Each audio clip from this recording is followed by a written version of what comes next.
Hello and welcome to Flippin Through, the internet's #1 Mad Magazine news, review, and interview channel. And today we're flipping through Mad Magazine number 60, released... No. I fucked it all up. Mad Magazine number 55, released June 1960. Our price, 25 cents, which is indeed cheap. But before we do that, please let me remind you to hit like, hit subscribe, and leave a comment down below. That's the #1 way that you can support this channel. We're comfortably over 1,000 subscribers, but I want to keep growing. I want more people to be able to appreciate Mad Magazine as I go through every single issue on YouTube.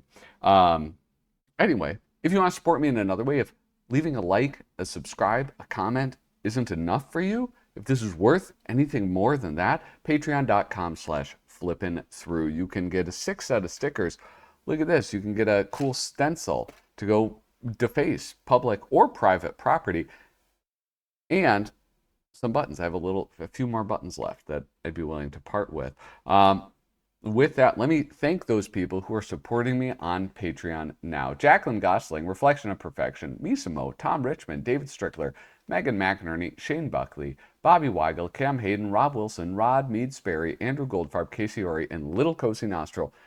Thank you guys so much for the support, and I hope I can keep on earning it. With that, let's get here. I'm on Cracked Cover site, looking at some of the details of this so you can flip along with me. There we go. This is a beautiful Kelly Freas cover. Kelly Freas, I don't know, like there's something about, I don't know, I guess this could sound like a criticism, but it's not.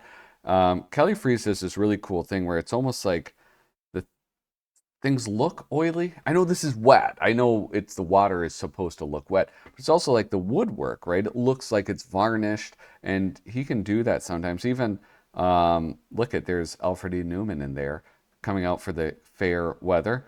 I actually have a clock like this that works as a barometer, and there are little people. It's super cute.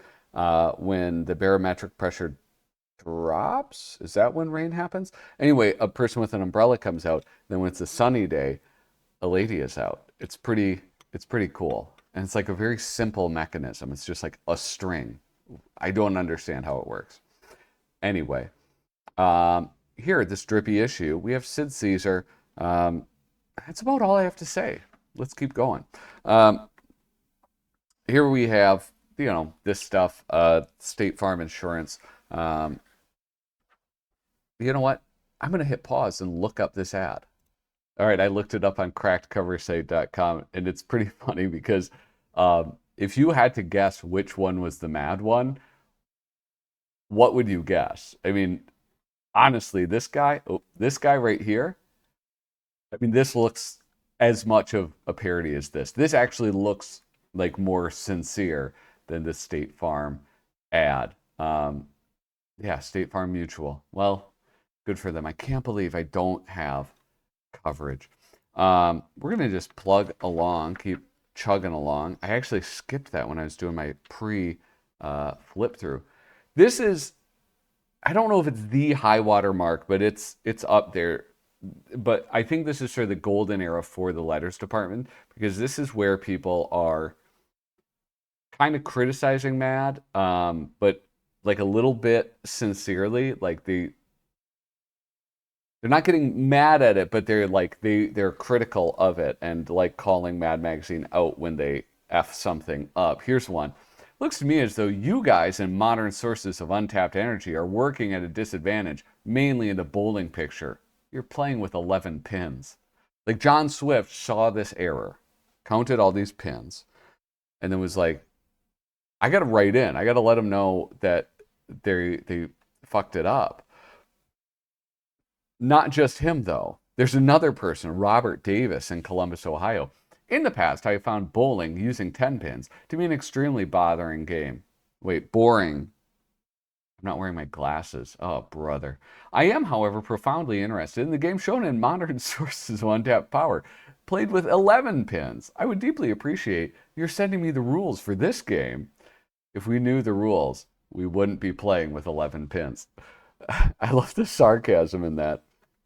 Oh, how delightful. Moving on, this is kind of cool. And this is why I say it's cool. This is like um, sort of like those things that you love about, that I love about Mad. This is like the prototype for it. This is, they would do these things that would parody a magazine because they were still, this is like fairly early on, right? 1960, couple years into the magazine life of this. And they were doing a lot of magazine parody things. And so, like this, pictures the editors left out of that Picture magazine article. For instance, here is a carefully edited article that appeared in a Picture magazine recently. Life, I guess, is the thing. Mary Lou Vavoom wins Miss Entire Solar System title. And so you have all of these like little pictures. And then it's like, well, what didn't they show you? And so here you have 2 p.m. During competition, Mary Lou displays talent by reciting carefully rehearsed speech on kindness, clean living, hoping judges will respond warmly to it. And then at 2:12, contest judges respond warmly. Can I read without being such a mumble mouth? Contest judges respond warmly to Mary Lou's recitation, mainly because she punctuates delivery with enchanting movements, which she also carefully rehearsed. Oh, va va voom. So it's pretty straightforward, right? And what happens later on is that they get a lot more, I guess, what is it, economical with like the use of pictures and words. So rather than having like this giant setup and imitating some magazine, they'll just be like, oh, you think it's this, but then it's that. Here it's, you see this, but this is what you don't see. And it would end up being like a lot quicker, and you'd have a lot more, many more pages of it. Not that you aren't lacking for pages, but there's less of a setup because it's like, well, the reader gets it. We don't even need to um, give any sort of referential material like Lice magazine. Um, and these are, you know, these are fine. Who did this artistry? I don't. Oh, Joe Orlando, which I love Joe Orlando, but I like his EC stuff better. Just yeah, I just like what he did in EC better than what he did for Mad magazine. Here we have the concert. Oh, these are really cool. Before I get into that, well, I don't know if they're really cool to be honest, but I noticed them and then wanted to check out a couple as I flipped through. Oops. These are the marginals. And this is back before Sergio Aragones, like he owns a Mad Look At. Well, he didn't always own it, and he didn't always own the Mad Marginals, and so you do stuff like this. Stop worrying. These grandstand seats have been standing for over 50 years. That's the worry wart right there, and the grandstand seats are bowing. It's all X's and O's. Here we have Miss Jones. I'm afraid there's no place for you in the Rockettes. That's cute. This what is this? Is this like some Max Brandel thing? These marginals. This seems like something right up his alley. Here is the concert by Don Martin. I just looked it up. It is Paul Lakin. Paul Lakin was doing these. The More Mad Yaks. Yaks. Y apostrophe OX because you're using X's and O's and it's like yucks, I guess. Um, Here we have Mad Beats the TV plug crackdown with these new name brand products. Actually, this is kind of interesting because I would love it if this happened nowadays. As a result of the recent congressional investigation into television plugs, inspired by Spot That Plug, Mad 50, the networks have cracked down on the practice of mentioning brand names over the air for money. This has created quite a problem for the manufacturers of brand names. Mainly, how can they continue to reach the clods who depend on these mentions so they know what brand to ask for when they go to the store? And so with this article, we offer a simple solution as Mad Beats, the TV plug crackdown. Now this, you might think that it's part of the article, but it's not. It's Mad Yaks, which is kind of bad. Bad layout. I wish they would have put them somewhere else on this page. It's a little confusing. So here's the life of Riley. You have this guy saying, is this a shopping list, dear? A quart of milk, a tube of toothpaste, a roll of wax paper, and a dozen eggs? That's right, Riley. And while you're at the store, I'll try to straighten out the family problem that you've messed up with your usual bungling. And here are the hidden plugs. Don't you wish they would outlaw those plugs, though? My God. Here we have. Oh, shit. I just pulled the cover off of this magazine. Hey, that's what happens when you read these magazines. Sometimes you'll lose a cover. I'm going to read it again, pointing out the plugs. Is this a shopping list, dear? A quart of milk, a tube of toothpaste, a dozen eggs, a roll of wax paper. And don't forget the Fromunda cheese. That was one when I was a kid. Fromunda. And we're back. We're back in that time period where we would get the MAD primers. I think I want to do a whole video on all of the instances of MAD primers, but it would probably be way too long. It'd probably be like a 2-hour video, and I wouldn't even get the time to go through them all. This is a great one, though, because this is Wally Wood doing the art for it. If you don't know what a MAD primer is, if you don't know what a primer is, a primer are those old school books that they would have back in the day, and it would be like, for example, Dick and Jane, see Spot run, run Spot, run, Spot runs fast, and all of that stuff. Like repeated phrases and sentences to help children learn how to read. And so these would be the MAD primers for those uninitiated. Is they would take a topic like maybe monsters. That was another Wally Wood one that I absolutely loved. And they would they'd pick the topic like monsters or like this, my first reader, education-wise, for the Madison Avenue people. And they would create that type of text and then do a beautiful drawing, a comedic drawing. See the pretty street. It is called Madison Avenue. All the ad men work here. They write, Winston tastes good here. Write. They write, Mr. Clean here. Write. Don't you wish you could write like that? You can. You're almost 7 now.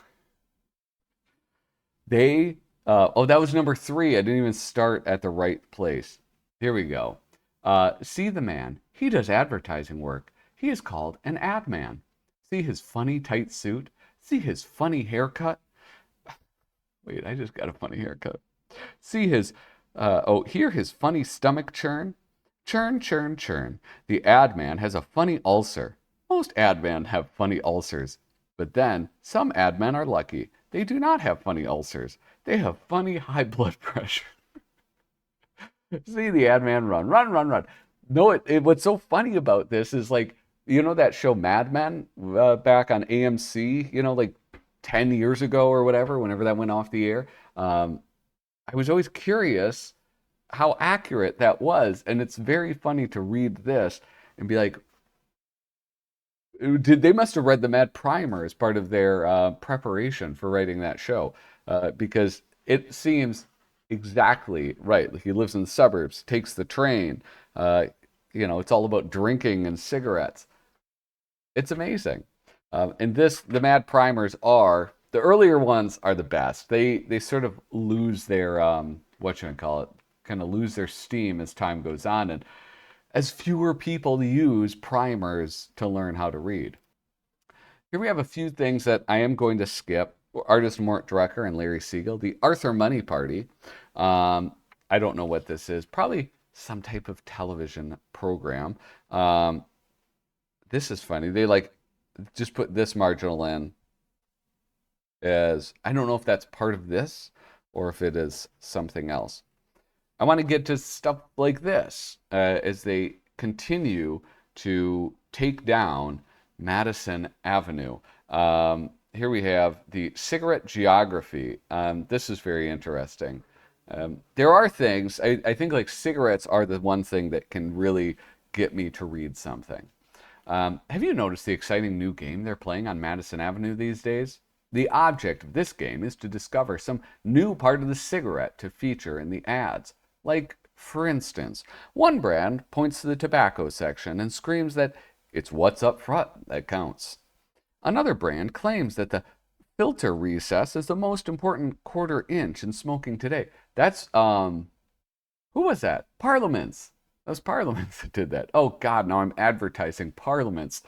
A third brand boasts that the filter in front of the filter is the real thing in smoking taste. And then the fourth brand claims something else. And so they just make all these funny ads. One thing that I was thinking about recently is stuff like this in Mad Magazine. Did this have maybe a, what is the phrase? Like an unintended consequence? Do you think that they talked so much about smoking and cigarettes that young kids would not get the message they were trying to send? The secret of arrow taste, the secret of arrow flavor, the secret of arrow mildness is in the shape of the tobacco crumbs. They're arrows. A new direction smoking. What is that, American Spirits or something? This is the best one, of course, Potter's Eby. It's what's printed on the outside that counts. Laboratory tests proved that the brand monogram on the cigarettes is printed with inferior inks. That's the big reason why you should smoke Potter's Ebys. The monogram on every Potter's Eby cigarette is printed with special blend of carefully prepared, high-grade vegetable dyes mixed in an expensive first-quality chicken fat base. That's what makes Potter's Eby cigarettes so easy on your throat, so friendly to your taste. Remember, the Potter's Eby monogram tastes good, like a cigarette monogram should. I do not love that. Oh, this is so exciting. Of course, Paul Coker Jr.'s horrifying cliches.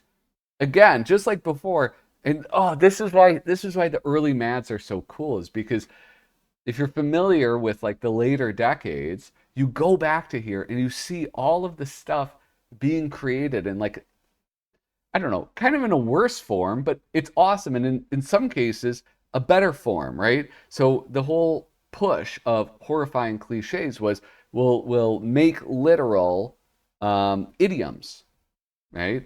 And so now here we have this, a photographic version of it, which of course is just absolutely amazing. Let's read this introduction. Did you ever stop to think about some of the stupid things you say every day? And we're not talking about your opinions or thoughts or ideas, because if you ever stop to think about them, you wouldn't say them. No, we're talking about some of our English idioms, colloquialisms, and slang expressions. Mainly, here are literal translations of figurative speech. And boy, are these fun. This is written by Dave Berg. I mean, Dave, can you take credit for an idiom? No, probably what he's saying is like, well, he comes up with a concept like this. Won't you join me in a cup of coffee? And then have a giant cup of coffee with a woman standing in it. Photoshopped, of course, early Photoshop, photo manipulation. So cool. Lester Krauss is doing the photography in this. This one is so cool. I really like how this one turned out. This one is a very fun image. She waited on pins and needles. Here we have, sorry, the boss is all tied up. Don't bolt on your food. Don't bolt. Don't bolt on your food. Are they talking about like leaving? What does that mean? I've never heard that idiom. Here we have, she treats him like dirt. This is a delightful one. I'm curious where he took these photographs. I'm curious about who these people are in the photographs. Like, obviously, very obviously, you have stuff like Lenny Brenner is somebody that even I recognize, and I don't know these dudes. I can't, would I recognize a Dave Berg?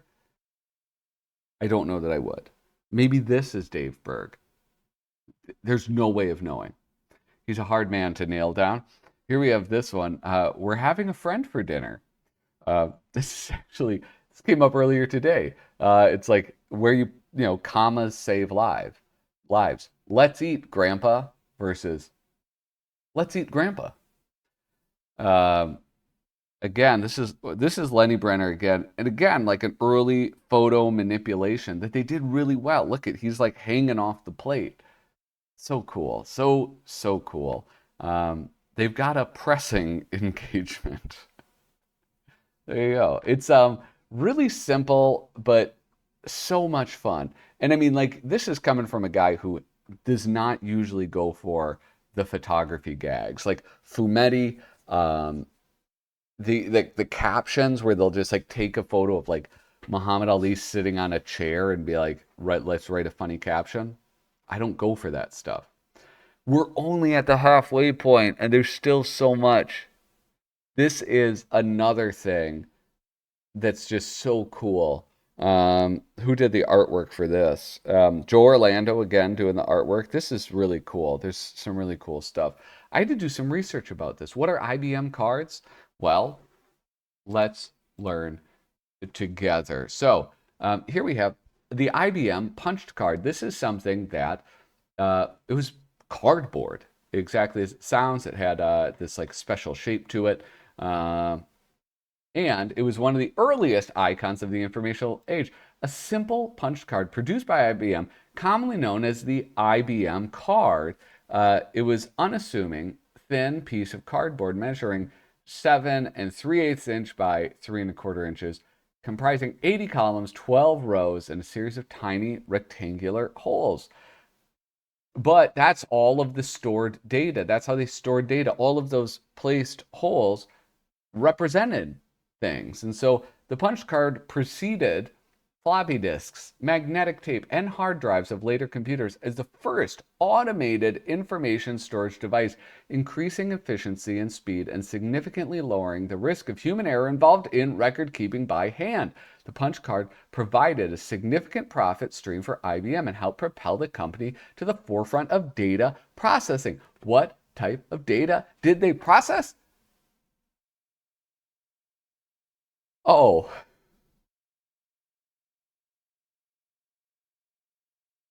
oh. Anyway, let's giggle about IBM today. I mean, after all, it's 1960. The war has been over for a very long time. Let's please move on, okay? Here we are. IBM cards reveal interesting things about other celebrities and figures. So, this is Mikhail Gorbachev? No, why would I think that? Nikita Khrushchev, that's who it is. Occupation tourist employed by Central Committee Communist Party, Moscow, Union of Soviet Republics. Annual income 6 million rubles. Is that good? Age 65. Personal references. Anastas Mikoyan. I bet this was so funny. If no payment received following next statement, turn account over to the United Nations. Breakdown amount due $256.50 charged at Waldorf Astoria Hotel. Again, I bet you if this is a more contemporary joke, if I was around, I would love this. And here's Joe Orlando's Alfred E. Neuman. Not quite right, right? Oh, man. Again, I'm going to have to skip another one of these things. This is a fake magazine within the magazine. And as much as I want to go through this stuff, this is the type of stuff that just takes a lot of time and it's difficult to do. Here you have the Jackie Talented story. This is some of that Sidney Caesar humor that's written, and he writes it, and then his image is used in the illustrations. And I'm gonna be honest, Sidney Caesar, not a big fan. Now I cannot, associate Sidney Caesar with the Nazis like I can IBM, but I'll work on that.